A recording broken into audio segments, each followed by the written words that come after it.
Welcome to the Painter Marketing Mastermind Podcast, a show created to help painting company owners build a thriving painting business that does well over $1 million in annual revenue. I'm your host, Brandon Pierpont, founder of Painter Marketing Pros and creator of the popular PCA educational series Learn, Do, Grow, Marketing for Painters. In each episode, I'll be sharing proven tips, strategies, and processes from leading experts in the industry on how they found success in their painting business. We will be interviewing owners of the most successful painting companies in North America and learning from their experiences. In this series, titled People Make Dream Businesses, Jason Phillips of Phillips Home Improvements will be discussing how to escape contractor prison and build the painting company of your dreams. It is a 6-part series. In episode 1, Jason discussed key 1 to escaping contractor prison, true leadership in your painting company. In episode 2, this episode, Jason will cover key 2 to escaping contractor prison, building a highly effective team. In episode 3, Jason will deep dive into key 3 to escaping contractor prison, creating and implementing efficient systems. In episode 4, Jason will discuss how your painting company needs to market itself for long-term and big-time growth. In episode 5, Jason will elaborate on the DISC personality assessment and how to use it to ensure you have the right people in the right seats. And in the final episode of this series, episode 6, Jason will take a deep dive into motivators. How do you get everyone excited and motivated to help your painting company grow and succeed? If you want to ask Jason questions related to anything in this podcast series, you can do so on our exclusive Painter Marketing Mastermind Podcast forum on Facebook. Just search for Painter Marketing Mastermind Podcast Forum on Facebook and request to join the group, or type in the URL facebook.com/groups/Painter Marketing Mastermind. Again, that URL is facebook.com/groups/Painter Marketing Mastermind. There you can ask Jason questions directly by tagging him with your question so you can see how anything discussed here applies to your particular painting company. Jason, after that incredibly lengthy intro that I gave, thank you for coming back for episode 2 here, man.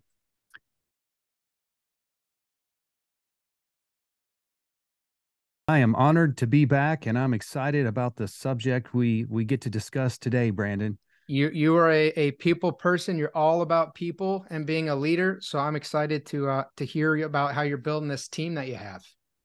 I'm excited as well. You know, it's a new year. We are today.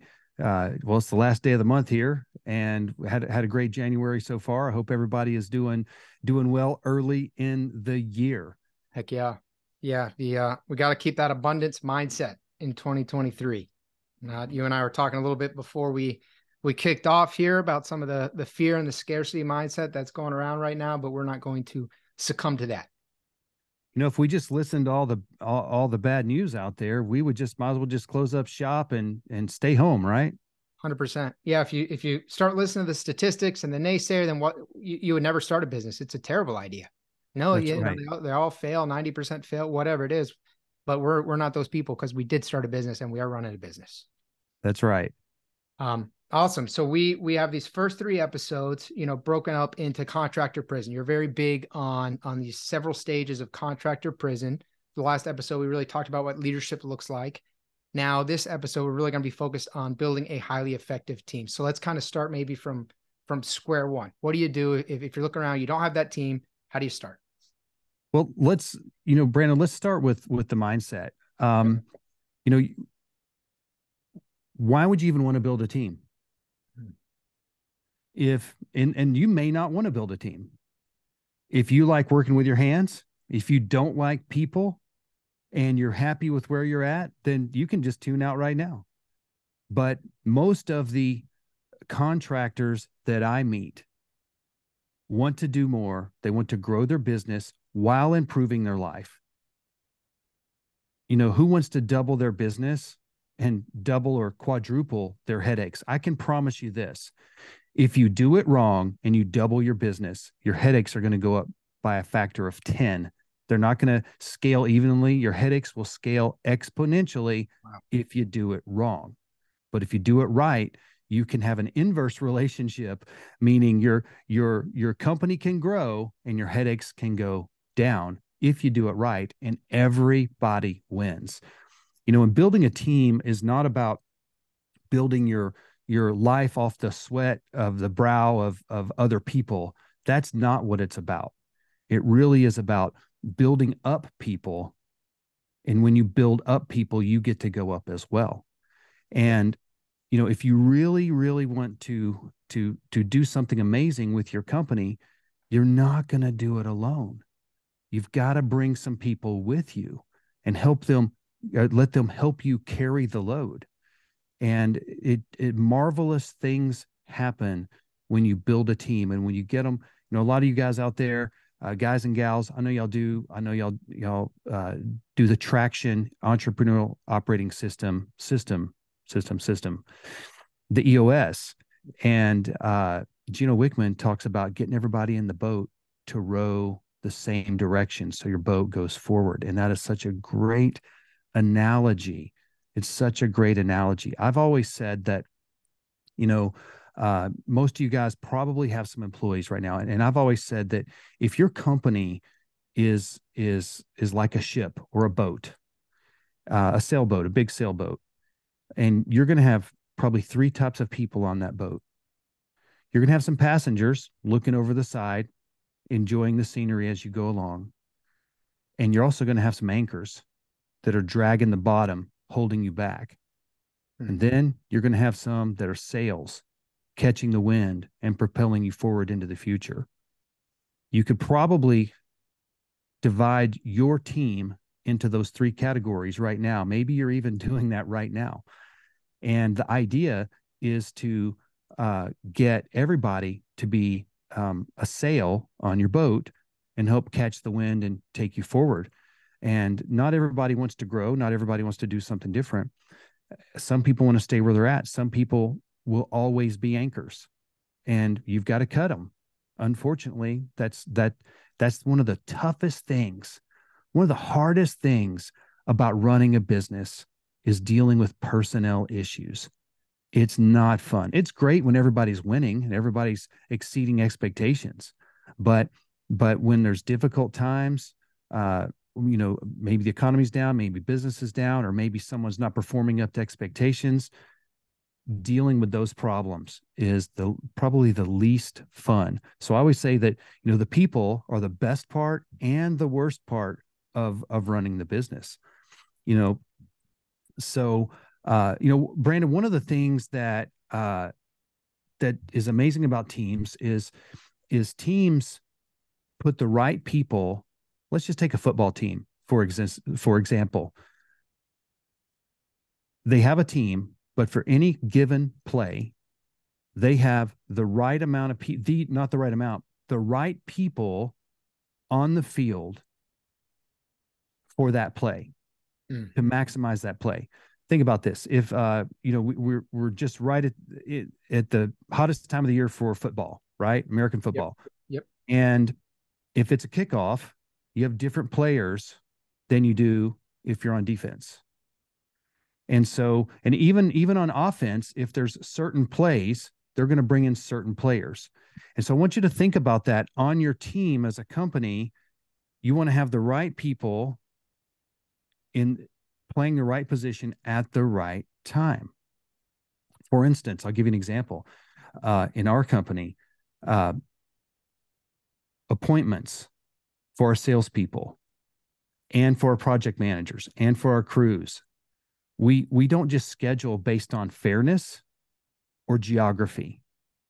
We schedule based on, like, if it's sales, who is going to turn this lead into a sale for the company. Not who needs leads today. Oh, I feel bad for this person. Again, I might come off as a cold-hearted guy. That's not what this is about. But it really is about managing a team of people. Now, maybe you're listening today, and maybe you don't have a team other than the painters. So maybe it's you and the painters. Maybe you're the mastermind, of the company. Maybe you're playing every position except painter. Maybe you're even still painting, right? So as you go to build a team, there's a lot that goes into it, and you can do it right, and you can do it wrong. And I could write a book, many books on how to do it wrong until I eventually got it right. Okay. Yeah. And that's why that's why I'm sharing here today, is because, I don't want you guys and gals out there to make every mistake in the book that I made. You guys have resources now. You have podcasts like the Painter Marketing Pros podcast and other resources of people that you can learn from others that have already paid the price of education. Yep. And so that's why I'm here to share today, just because, man, I care about you guys. I feel your pain. I've been there. I've done it. I've made these mistakes. I've been in contractor prison. And if I can help share something with you to give you a little freedom, man, that's going to, that just, that blesses me. So, but when we talk about, Brandon, I don't know if you have any particular questions you would ask. I know I'm just talking about this, but You're killing it, man. are we good? I, Okay. I love it. But So, yeah, no, I do have a couple of things. So I want to dive into this idea of passengers, anchors, and sales. Right. So I think the analogy is pretty clear.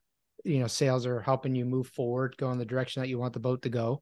Anchors are obviously slowing progress.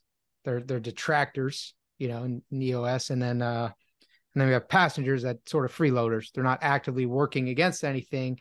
They're not super contributing. And I really want to deep dive into this. So I'm almost in myself trying to figure out where I want to start. But I guess let's start with, how do you identify?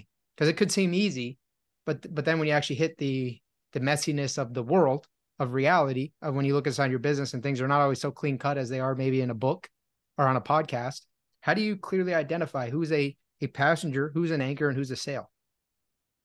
well, here's a simple non-scientific way. Let's start that way. Okay. Look at each one of your people and maybe make a list of them, write their names down, and ask yourself this question for each one of them. If this person came in today and told me that they got a better offer down the road and they're quitting, would I chase them down? Man, I love that. That's a nice litmus test. And that right there is it's a great litmus test. Okay. But if you think about this, who on your team is not only doing their job, but is an ambassador for your brand? Are they just coming in doing their job, or are they excited? There's a key for us is people that don't want to be engaged. Is we have a very unique culture at our company, and it's we call it teamily. And it sounds kind of corny, okay, but it means something to our team. We took the word team and family and we put them together to make one word, teamily. And I want to, invite you or welcome you. If you want to adopt this into your culture, you are more than welcome to. As a team, we work together as a team. We put the right people on the field at the right time so the company, the team can win, not for individual glory, not so-and-so can hit a goal. We do it so the team can win. Okay. Teams have the practice field. They have the locker room, and great teams hold one another accountable. They don't wait for the coach to have the meeting after the game. Those are the things that teams do. They celebrate wins. Now, families have one another's back. They pick one another up. They spend time together outside of work. Okay. Families love each other no matter what. And when you put those two together, that's what we have. We have teamily at our company. And it is, it's very difficult to define, but you know it. And you know when someone is teamily or not.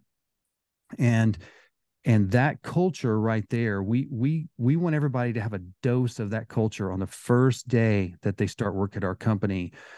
We have a team lunch where we invite several of the team members to come in, and we all have about 10 of us, and we have lunch with a new person, and everybody takes a moment to share. Hey, here's, my name's Joe, John, whatever. Here's what I do here. Here's my favorite thing about working at this company. And here's some tips to help you succeed here. And everybody goes around the room and just shares, and to just help. That first 30 days is critical. If someone is not getting engaged or making a friend in the first 30 days, the likelihood that they're going to stick is going to be very low. Yeah, you're very proactively addressing kind of a cultural integration, showing them what the culture is like, and kind of welcoming them with open arms, as opposed to just, hey, here's your desk, here's your cubicle, here's your job. Go ahead and get busy. Absolutely. Absolutely. What would you recommend if there are people listening? You run a pretty sizable company, somewhere in the vicinity of 8 million, right? You're almost at 8 figures, I think, at this point. A lot of people listening aren't quite that high. So maybe for them, it might be challenging to have 10 people at a lunch table. How could people listening who are maybe at 1 million, 2 million, maybe 500,000, how could they try to incorporate this idea of teamly and welcoming people the right way when they have a smaller team? Really the concepts are the same. We've got to switch from, oh, we're just all about work, just come in and get your numbers, and to we care about people. And your culture at your company is the personality of your company. And there's a 99% chance that the personality of your company mirrors your personality as the owner, the strengths and the weaknesses.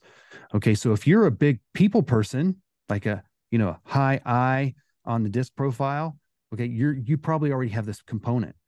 But if you're a low I person, maybe with a high C personality, and you're a very detailed person, you may not be the most warm, fuzzy person out there.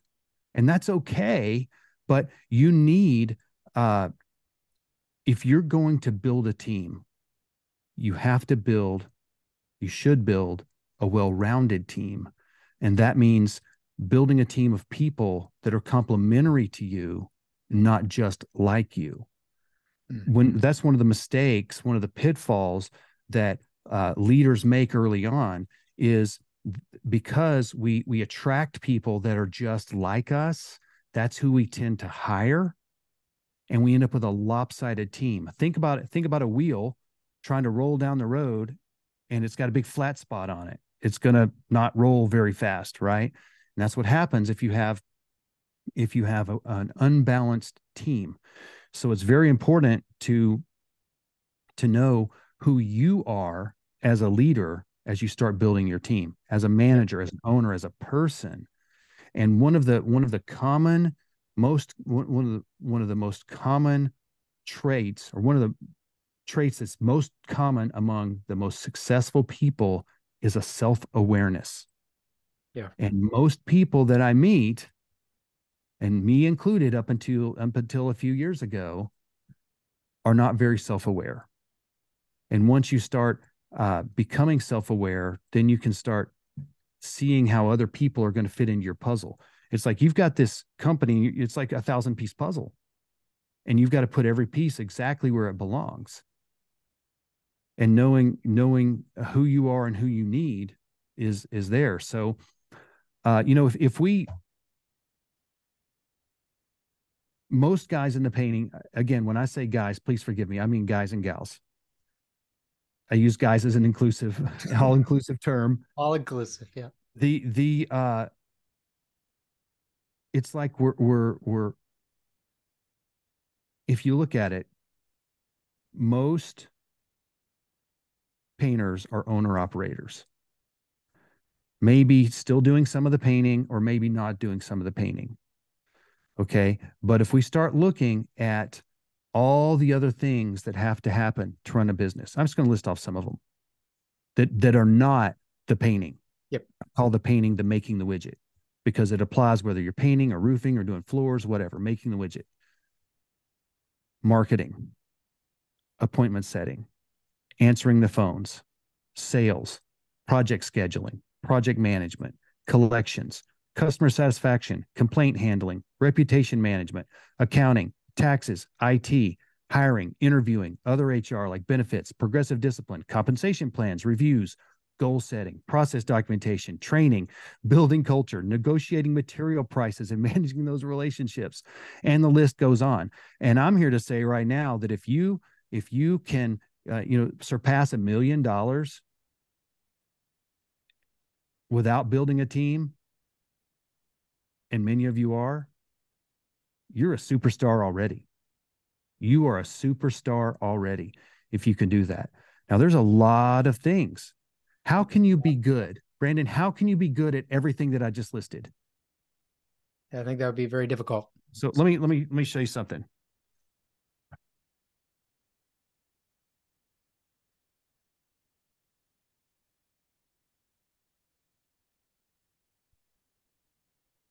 Oh man, look at this. Have I showed you my friend?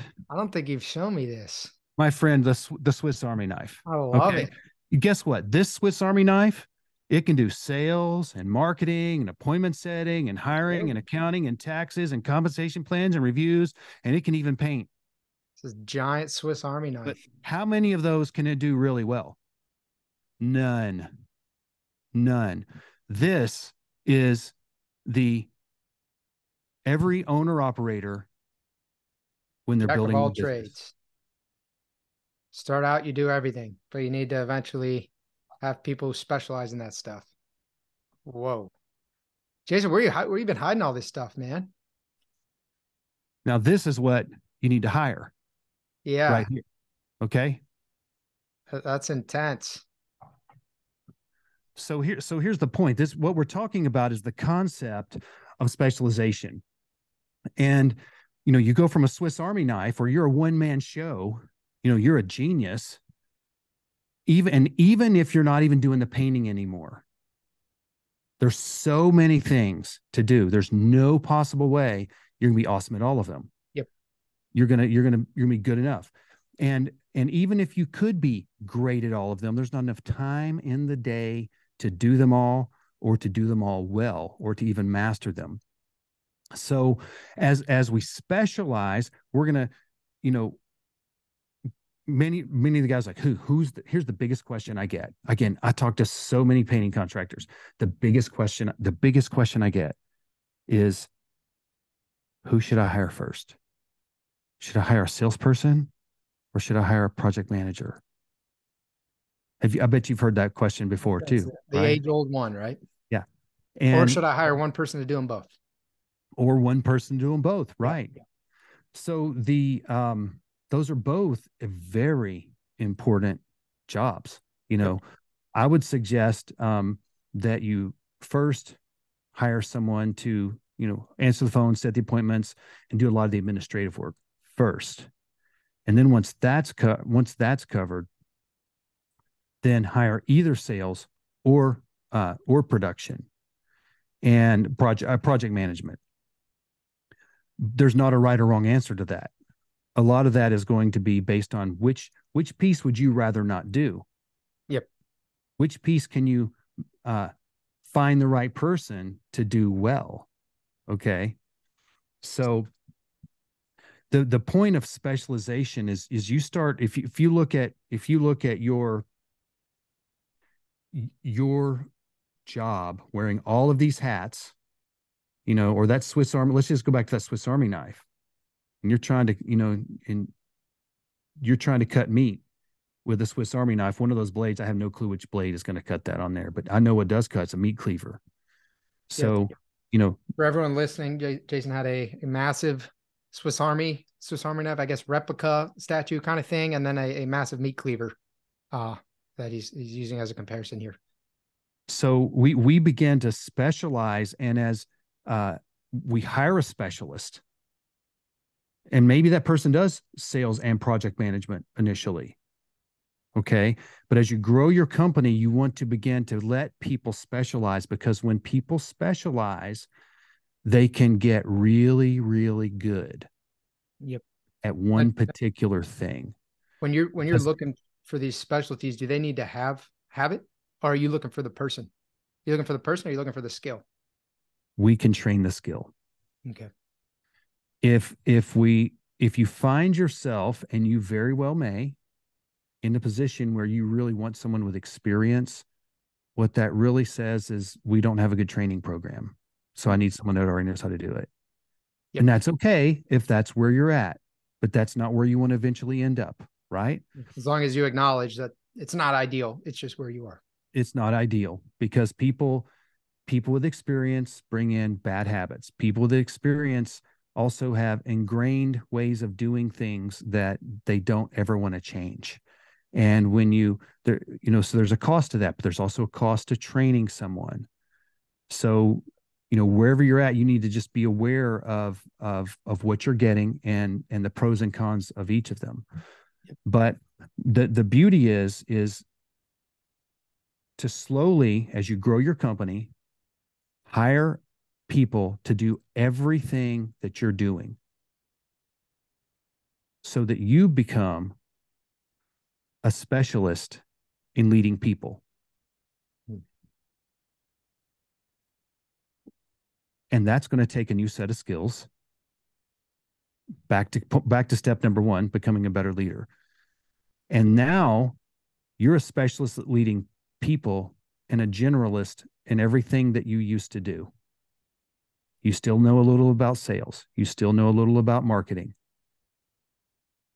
And there's going to be times as you are growing your company that, maybe you've got someone doing the sales and they're doing well. You've got a project manager running the projects, and you're going to specialize on marketing for a period of time and become an expert, maybe not a total expert, but become very good at marketing.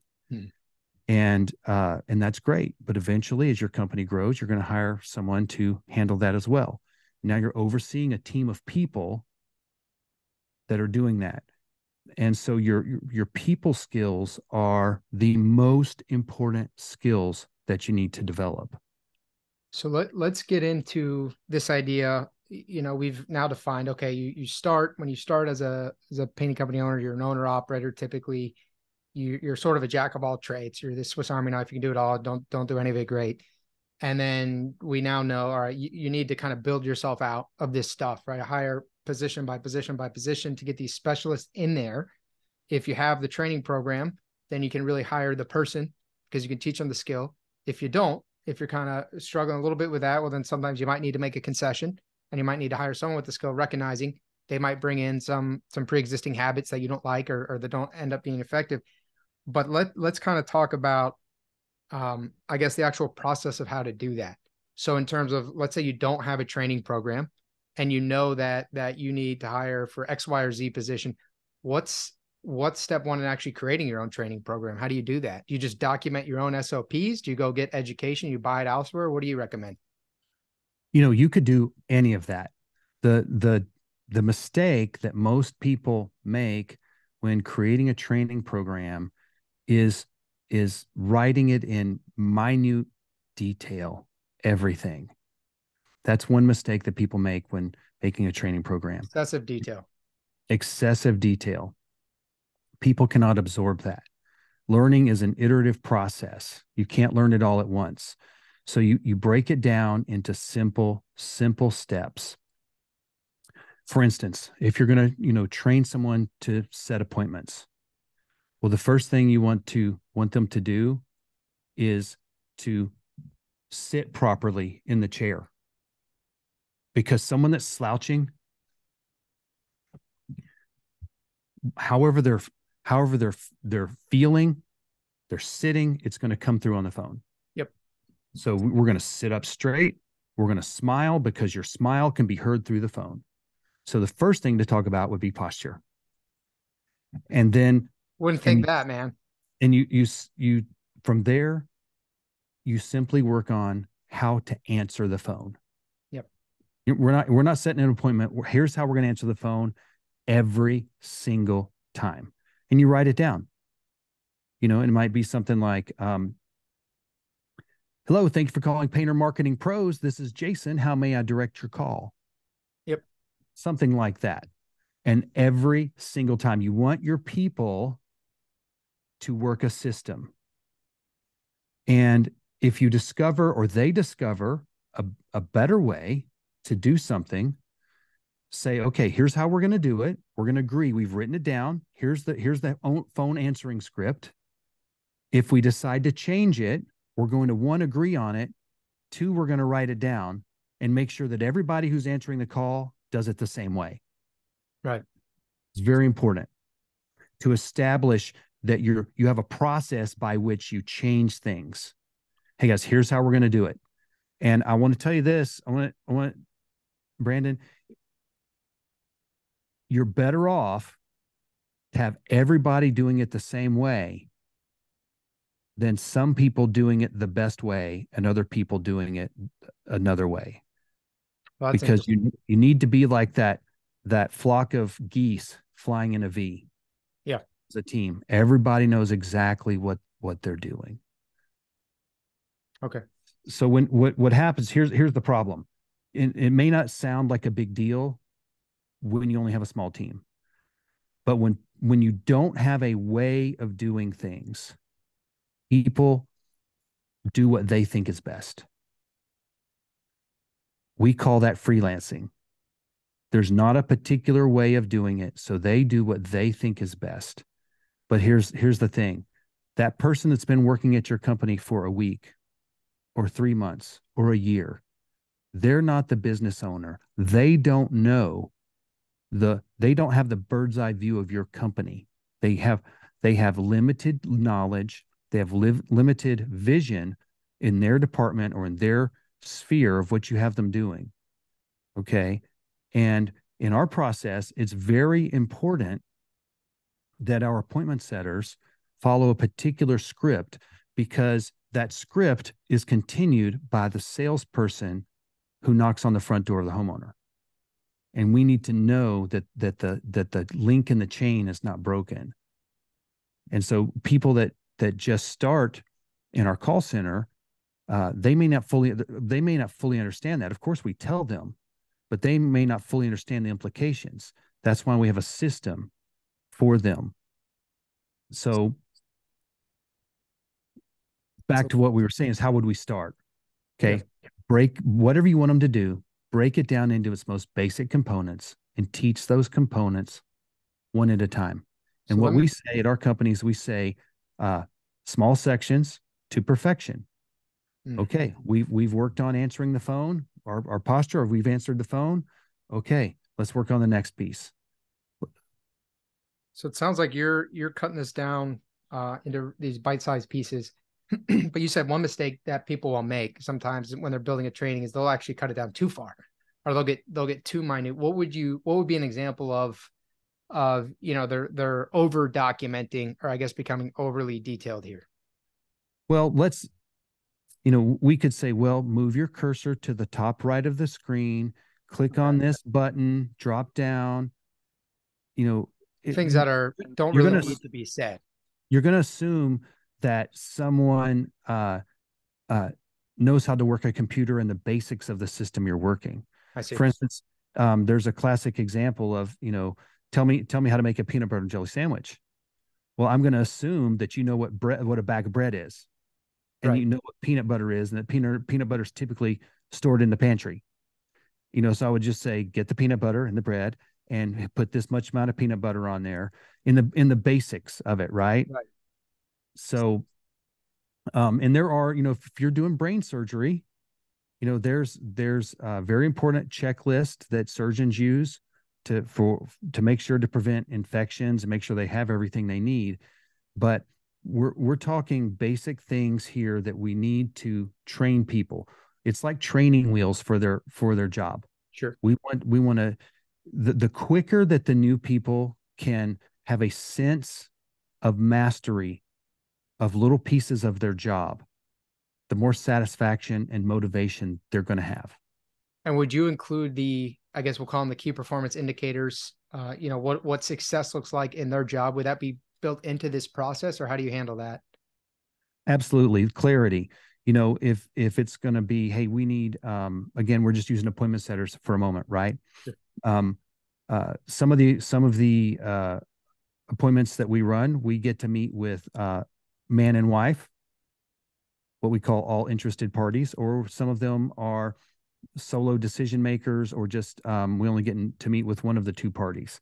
Well, we have metrics like, hey, we need you to get a two-party commitment on this percentage of the appointments. So we need you to make this many, if you're on outbound calls, we need you to make this many per hour. And this many appointment sets per hour if you're on outbound calls. Things like that. Of course, we want them to be able to measure that success right out of the gate, or tell them at least what the target is, and help, after week 1, we need you to be here. After week 2, we need this level of performance from you. You wouldn't expect a painter that's been painting with you for, 3 weeks to have the same proficiency as a guy who's been with you for 5 years. Right. And it's the same thing, but they still need an example of what does excellence look like. Right. So we're talking about, and I'm just kind of trying to break this down. So you start the company, you're the owner operator, you realize you need to specialize. You don't have maybe the training program. There's a variety of ways to get there, develop it. You break it down into its simplest components while maintaining some reasonable semblance of what doesn't need to be documented. For example, where the peanut butter, what peanut butter is, moving the mouse cursor is, you don't need to document every little thing. That's absurd. But you still need the process needs to be consistent. Especially as things are, whatever the prospective customer is experiencing, that link in that chain needs to be consistent. And now you're at a point where you're hiring for different positions. Ultimately, the goal for yourself is to be a people, your job skills, then people eventually, as you kind of build yourself out of everything. But let's talk about, now we're hiring for these different positions. We're doing this, we're building the training program, and not just the actual way that people need to conduct their position and their job, but actually what success looks like, so they know whether or not they're doing a good job within the confines of what they're doing. Now we get to a point where hiring people, how do you then start? Let's talk about this idea of maybe a middle management, or you managing, or now we start to get into this. Well, the first hire, you can be pretty involved. The second hire, you can still be fairly involved. Now you got a third, now you got a fourth, now you got a fifth. Now things start to get a little more complicated. Let's talk about that. Well, that's a key. If the management, the leaders, the managers, whatever you want to call them, okay. At our company, I call them leaders, but they're leader managers. Nobody at my company does only leading or only managing. I'm expecting leader managers, and that's a conversation probably for another day. But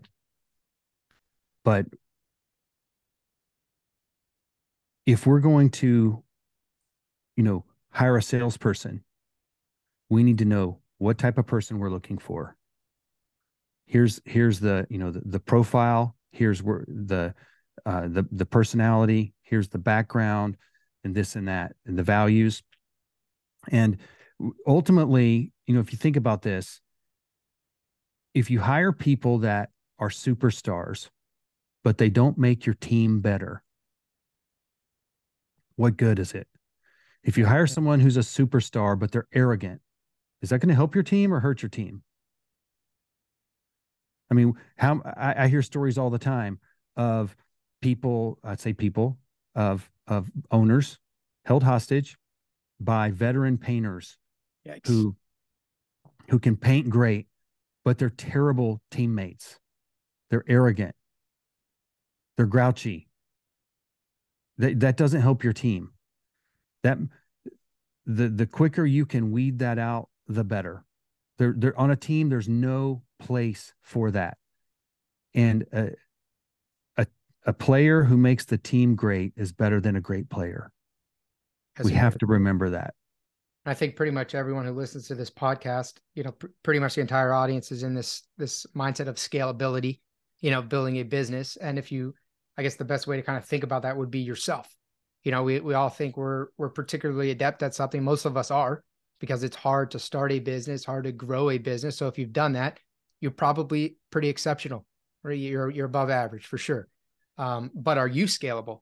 Are you going to get, is Jason Phillips going to get to 8 million, 10 million, 20 million on his own? He's not. And can I get there for him? No, I can't. So if you can't get there, then probably your lead painter or your best estimator, your best project manager, they're not going to get there. You're building a holistic thing. And if you're not enough, then they're not enough. So if they're causing issues, they have to go. But that is obviously a painful thing.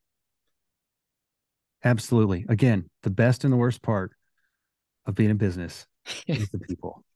It's the Yeah, people. it's Yeah. brutal. It's great and it's brutal. But if you know, when you start looking at all of this, you start to see the importance of leadership skills.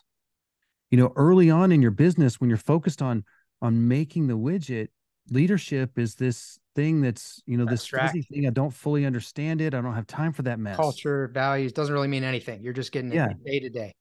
But then you get up, you have that, you get to this level of success.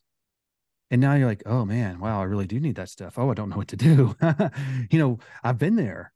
I've You been think there. it's just this, you think it's just this hoopla, that Yeah, people are selling you because it sounds good or feels good or makes them look good or whatever. And then you realize it's not hoopla when you get to that point. exactly. And it's about managing and leading people so that you can get more done. Your life can be better and their life can be better.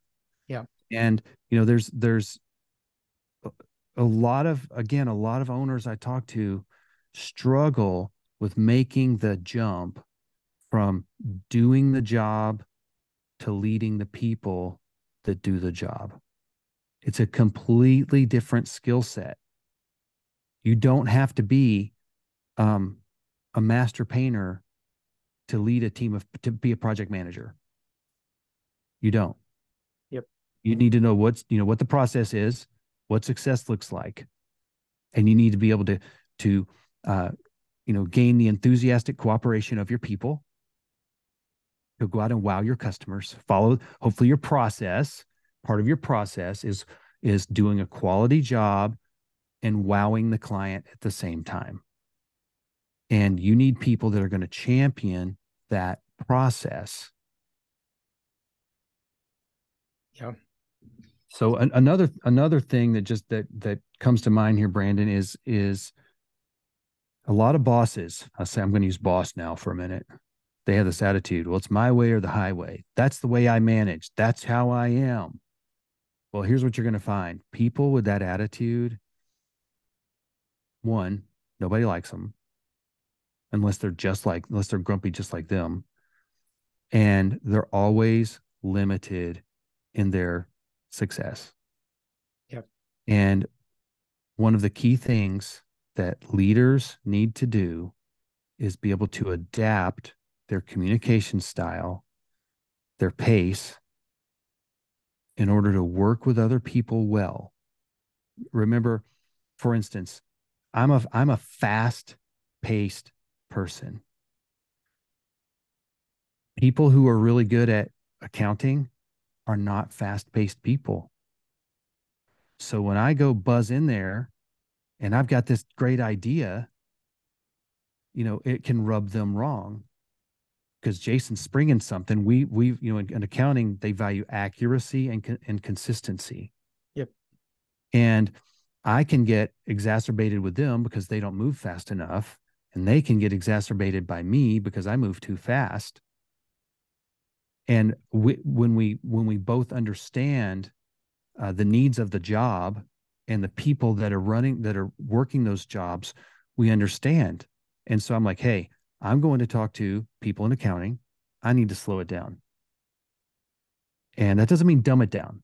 That means I need Right. to slow down because they want to process it. They want to get it right. And do I want my people in accounting? Do you want your people in accounting to get it right? Do you care Probably, if yeah. they get if they Probably care if they get okay, that right.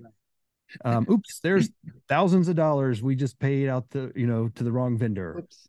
right? Yep. Stuff like that. So we want them to take their time and not take risks. And that's one of the keys of building a team is beginning to understand people. Is understand. I cannot tell you how transformational this has been in my life. Behavioral styles. So let's get into this because I know we have an episode 5. We're gonna go all in the disc. We're gonna go all in the disc personality assessment. And then and some episode 6 where we're gonna go into how to motivate. But I really want to dive into this idea of, okay, you start this business. People who start a business tend to have a certain skill set, tend to be fairly type A and kind of ambitious, things of that nature. But maybe they aren't oftentimes the best managers are always best leaders, but the need to transform yourself, as you're saying, is there. So when they find themselves kind of reaching that point, how do they do it? How did you do it? How did you learn these people skills that as of a few years ago, you say you didn't have? Okay. I'm going to tell you a story.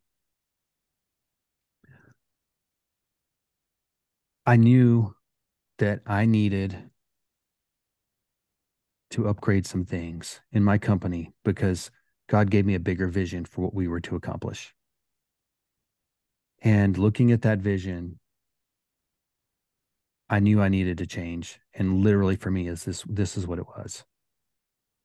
I said, God, if my company's going to grow and do the vision you've put in me, I'm going to need to become a better leader. And I ask for you to upgrade my leadership skills and give me some more tools in my leadership toolbox.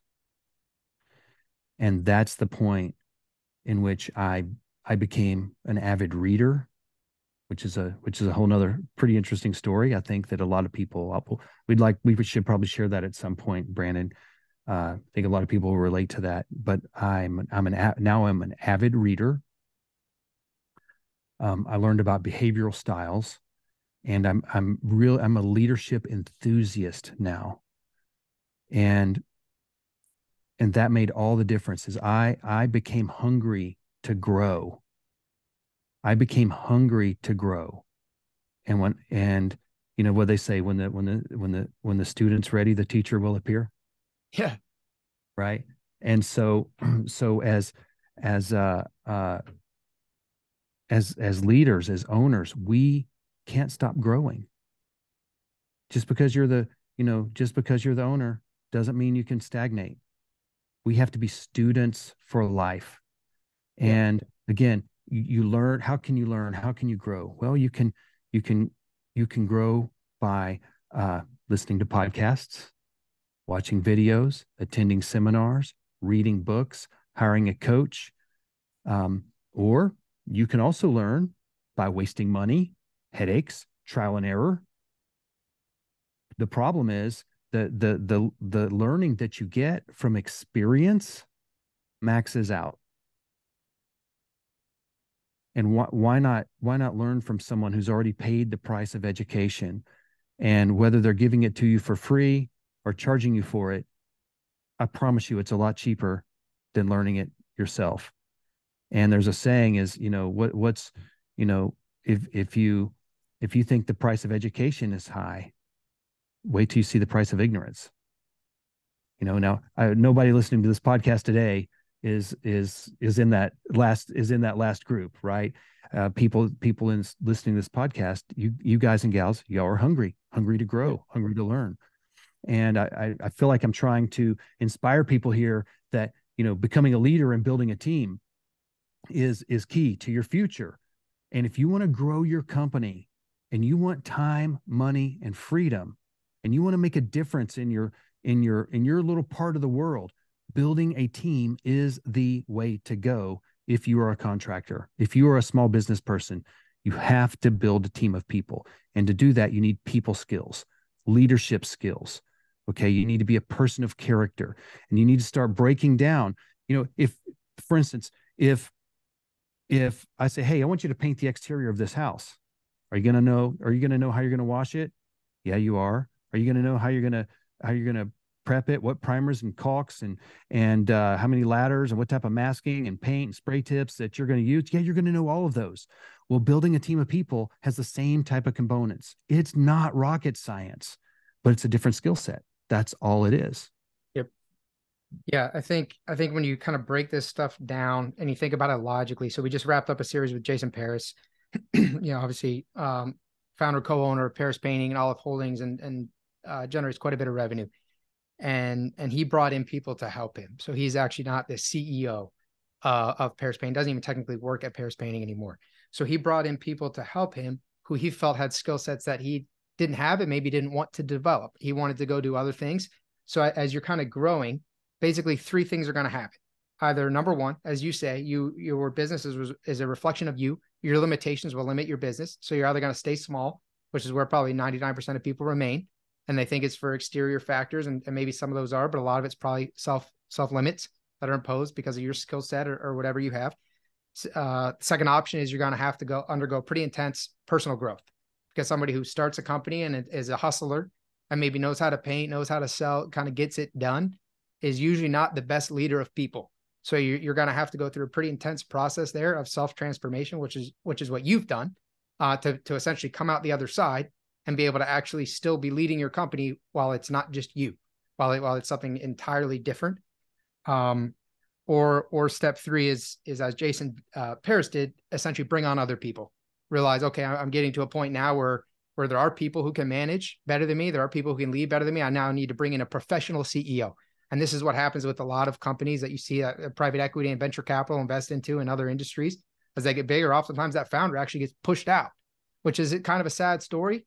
But why? Why does it happen? The founder gets pushed out because they don't have the skill set. So if you want the company to grow, then somebody needs to have the skill set for it to grow. Somebody needs to have the skill set to run a big company. And that person's either you or somebody else, or you're not going to have a big company. It's actually 100% logical. Just most people don't think it through. You know, Brandon, I like what Andrew Carnegie said. He wanted on his epitaph on his tombstone, which I have not seen his tombstone, and I don't know if it says this. He said, I wish to have. He said, I wish to have as my epitaph, here lies a man who was wise enough to bring into his service men who knew more than he. Yeah. And that's really what we need to do. I look around at my leadership team, and I used to do their job. Well, guess what? They're now a specialist in their job, and they're better than I was. And that makes me happy. It's awesome to have people that are better than me doing it. Yeah. It's like bring in people who are smarter than you in that specific skill set, because they're just going to own it and do better.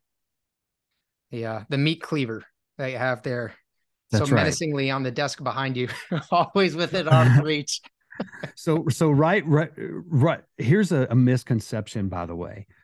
A lot of people feel and believe that you're either born a leader or you're not a leader. It's not true. Leadership is a skill set, and you can learn it. Anybody can learn it, regardless of your personality style.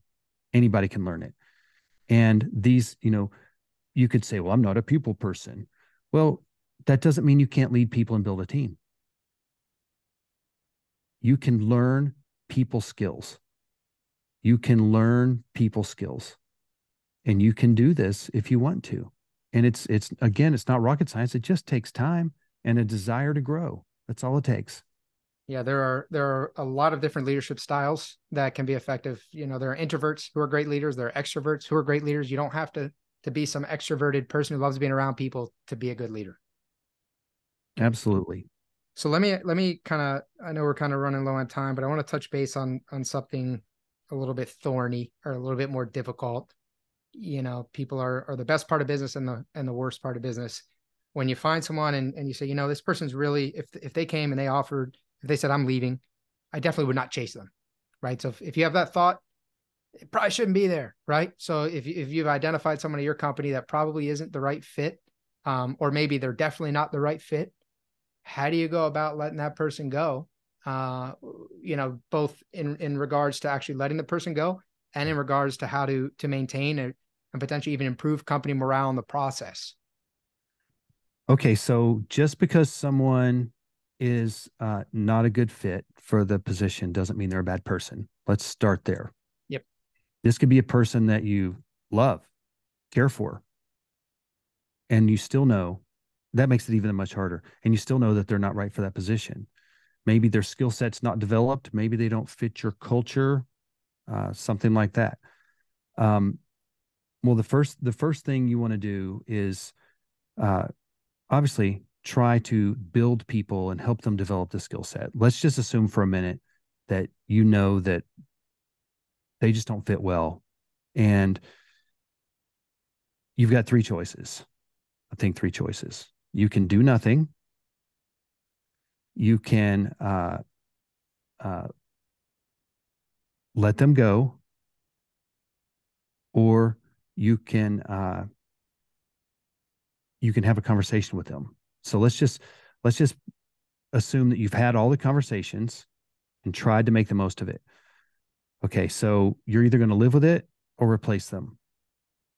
Here's what you have to understand. If you decide to live with it, that person is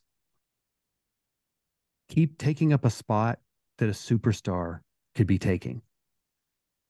Imagine what would a superstar in their position look like? And if that person is just doing enough to not get fired, or their performance is just barely enough to not get fired, you're not a very good leader if you let that continue, because it's going to cause discomfort. You don't want to have an uncomfortable conversation, or you don't want to have to take on some headache because who's going to do their job? Well, this is one reason why we always need to be recruiting people. Always, we need to be recruiting. We need to have people that we can call on. Maybe that doesn't mean that they're sitting on our bench right now on the payroll waiting, right? But what we've got to do is we've got to find someone to take their place, and we've got to separate with them. Does that mean you just fire them and leave them out in the cold? No, but you could, you could be honest. You could say, hey, look, I really care about you. I don't think that this is going to be a long-term fit in this position, and I don't have another position for you. And I care about you as a person. I'd like to help you I'd like to do my best to help you find another position somewhere in a job where you can thrive. And, you probably don't feel like you're thriving here because of some of the conversations we've already had. And I think you're a great person. I care about you. So I'm going to connect you, with this recruiter or these friends over here who have a job over here, or I'm going to give you a severance package to get you by until you can find another position. But I've got to get someone in here who's going to help drive our company vision in this position and help us get to where we need to go. Those are very difficult conversations, and I've had them. And that's much different than dealing with a toxic employee. When you fire a toxic employee, the rest of the team celebrates, Sure. sometimes silently, sometimes not silently. But that's again a story for another subject for another time. But it really just comes, as a leader, that's one of the toughest things you have to do. You have to face reality. You have to face reality as a leader. This person is not going to take us where we need to go. And here's another reality you might need to face. Do you have the leadership skills, the people skills to run your own company if it were double or triple the size? That is a great question. Yeah. Again, here's the thing. You probably don't, because if you did, guess what? Your company would probably be double or triple the size it is right now. So if you want to grow your company, you better grow.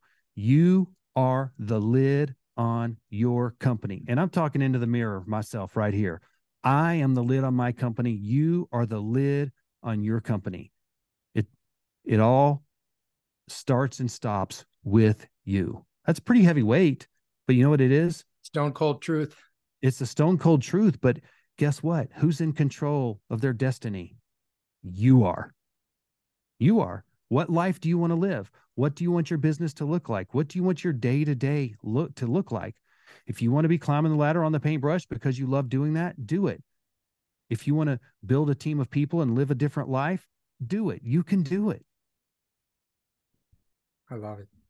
Jason, this has been incredible, man. I really thoroughly enjoy all of our episodes, man. I think I'm going to end up having filmed the most with you out of anyone by the end of this year. So I definitely it's a real treat for me. Do you have anything else on this topic?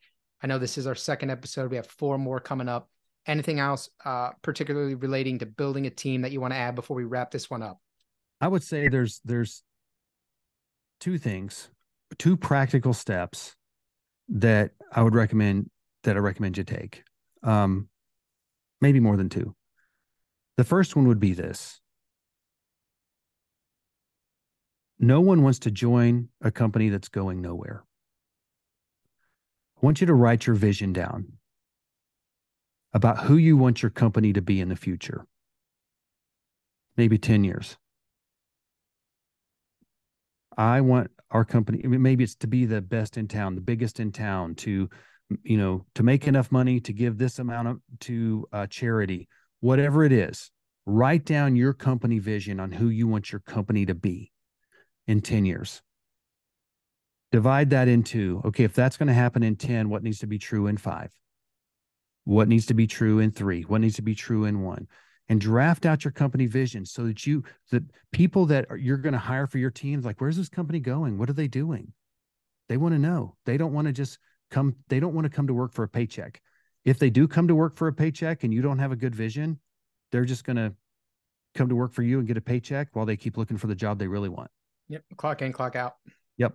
So that's the first thing is write down your vision, a compelling vision that people can say, wow, I want to join that company because I like where they're going and I see a future for me there. I see a future I could with my family. I can take care of my family working at that company in 5 and 10 years.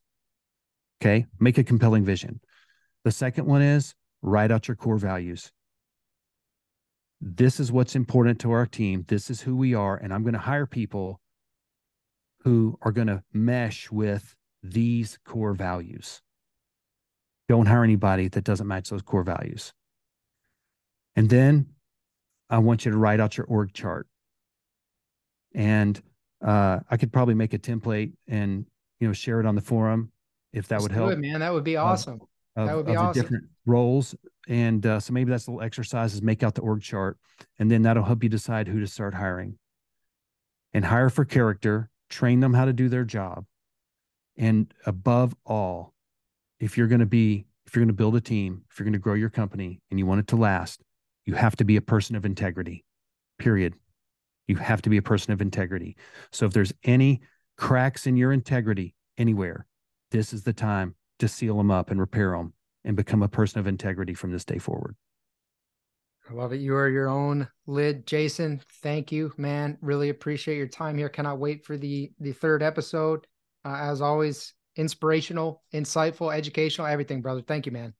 Thank you. It's been my pleasure, Brandon. If you want to learn more about the topics we discussed in this podcast and how you can use them to grow your painting business, visit paintermarketingpros.com/podcast for free training, as well as the ability to schedule a personalized strategy session for your painting company. Again, that URL is paintermarketingpros.com/podcast. Hey there, painting company owners. If you enjoyed today's episode, make sure you go ahead and hit that subscribe button. Give us your feedback. Let us know how we did. And also, if you're interested in taking your painting business to the next level, make sure you visit the Painter Marketing Pros website at paintermarketingpros.com to learn more about our services. You can also reach out to me directly by emailing me at brandon@paintermarketingpros.com, and I can give you personalized advice on growing your painting business. Until next time, keep growing.